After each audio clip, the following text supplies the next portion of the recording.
This is the Don Jail, but it's not a jail. Not anymore. It's an example of adaptive reuse, taking a building that's no longer needed for its original purpose and reusing it for something else. Let's examine that topic.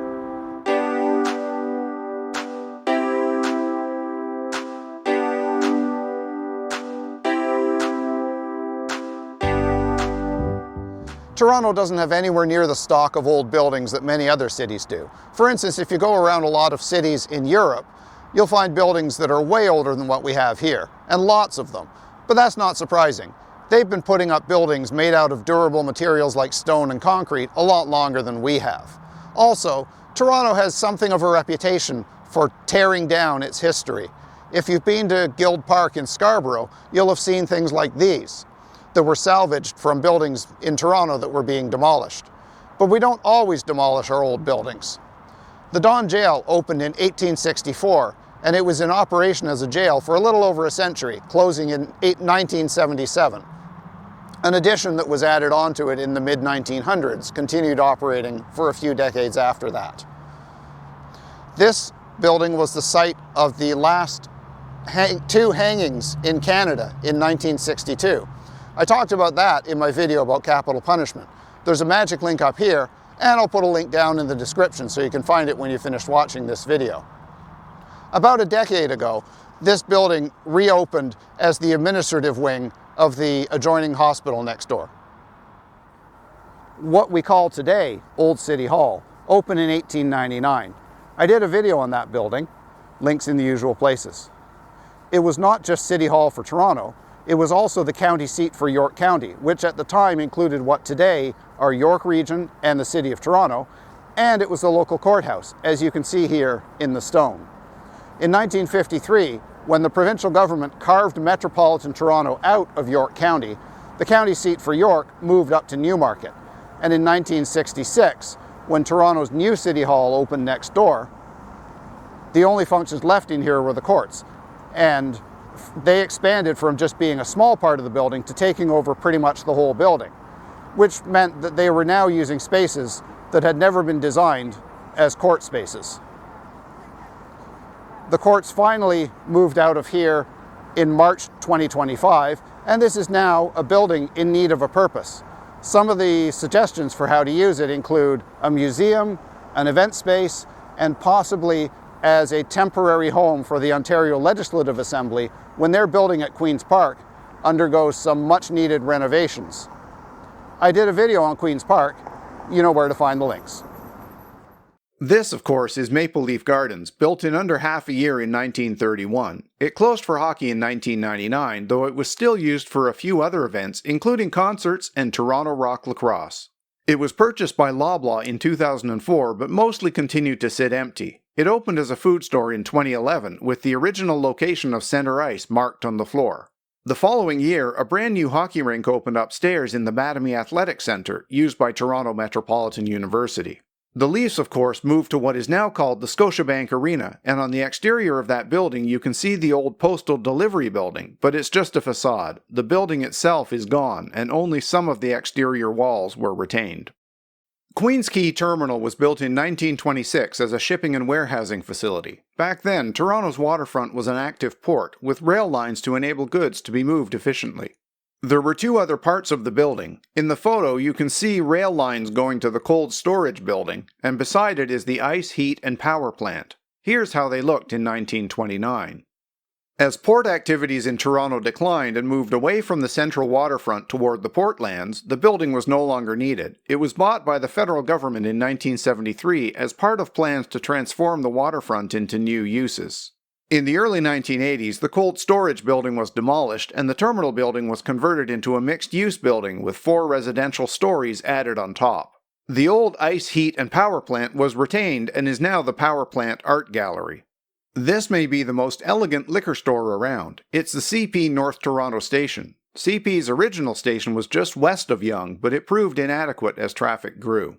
Toronto's second Union Station didn't work well, and plans for its replacement, the one we all know today, kept getting delayed. Also, CP saw demand for trains servicing the growing and wealthy Rosedale area, so they went ahead and built a magnificent new North Toronto station where Grimsby Street had previously been. Construction began in May 1915. Service began on June 4, 1916, even though the clock tower, based on Campanile di San Marco in Venice, wasn't yet complete, with the official opening 10 days later. It wasn't in service very long. It closed for passengers on September 27, 1930, after the new Union Station had opened. It temporarily reopened on May 22, 1939, for a visit by King George VI and Queen Elizabeth, who would later be known as the Queen Mother. It was also briefly used by troops returning home from the Second World War. Brewers Retail began using part of the building as a warehouse in 1931, and the LCBO began doing the same in 1940. Restoration took place in the early 2000s, and it's been an LCBO store for a couple of decades now.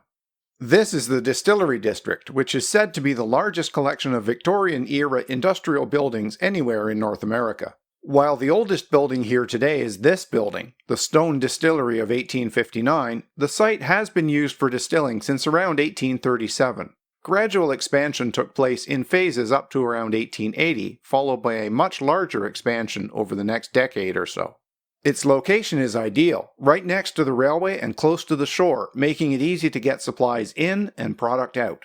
Distillery operations ended here in 1990. The property was bought by a developer in 2001 and began opening to the public in 2003.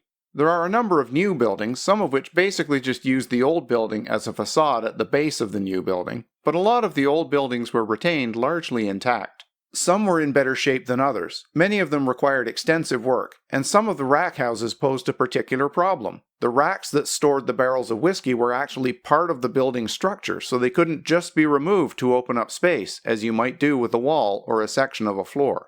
Nearby, there's another old industrial building that's been converted for a new use, a police station. This is the former Consumers Gas Station A, built in 1898. Part of a plant that produced gas from coal until 1954, when Toronto's gas supply switched to natural gas delivered by pipeline. This building has a curious connection to the Distillery District. Throughout the 1980s, both Gooderham and Wirtz, the company that built and operated the distillery, and Consumers Gas were owned by the Hiram Walker Distilling Company.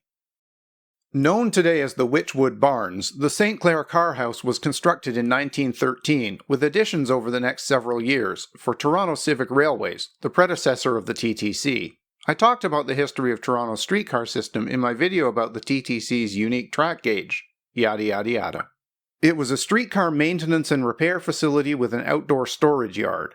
As the streetcar system shrank in the mid-20th century, in part because some of it got replaced by subways, the TTC ended up with more streetcar facilities than it needed, and this one closed as an active streetcar barn in 1978.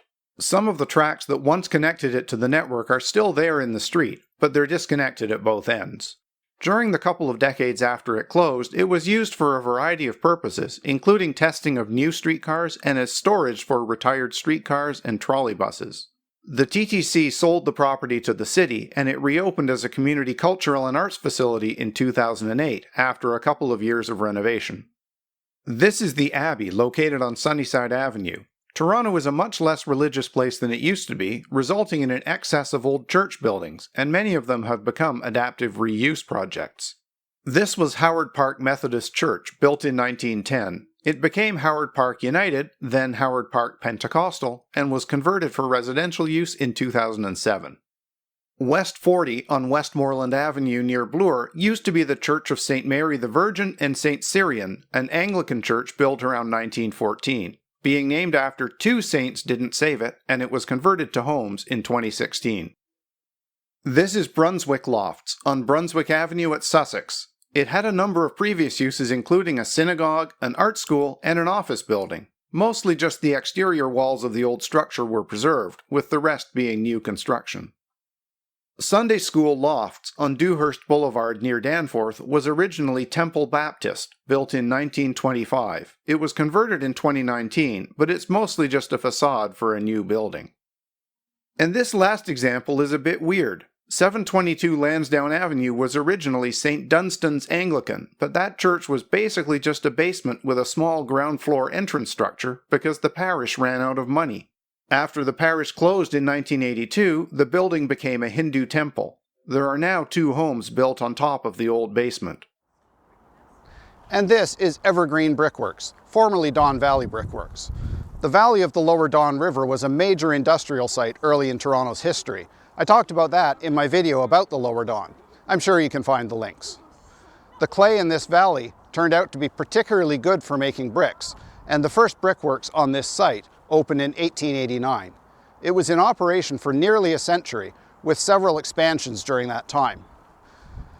Castle Oma, Osgoode Hall, and the Ontario Legislative Building all used bricks that were made here.